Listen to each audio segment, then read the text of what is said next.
Hi, this is Dr. Bruce Corser with the Sleep Management Institute. Today we're going to talk about sleep apnea. So what is sleep apnea? Let's define apnea. Apnea means cessation of breathing for 10 seconds or more. That means that there's no airflow through the mouth or the nose for 10 seconds or more. Hypopnea means shallow breathing associated with disrupted sleep or a drop in the blood oxygen level. So we combine apnea and hypopnea into something called the apnea-hypopnea index. So an apnea-hypopnea index of greater than 5 means that you have sleep apnea. So if you have greater than 5 disturbances or pauses in breathing per hour, that is considered indicative of sleep apnea. So why is sleep apnea important? Sleep apnea causes two major problems. One, it affects the brain. Number two, it affects our cardiovascular system. So sleep apnea can cause excessive daytime sleepiness.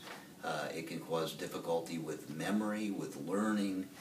It causes people to be chronically drowsy, moody, irritable. So it can cause a lot of difficulties with cognitive function. The second major problem with sleep apnea is that it affects our cardiovascular system. So the reason it does this is that every time there's a pause in breathing, there's a little burst, our body produces a little burst of adrenaline. So these recurrent adrenaline surges throughout the night have an adverse effect on our cardiovascular system. So it turns out that people with sleep apnea have an increase for heart attack, for stroke, for high blood pressure.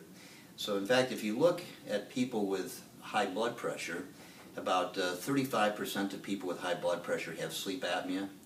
If people with high blood pressure have to take 3 or more medications to control their blood pressure, they have about an 80% risk of having sleep apnea.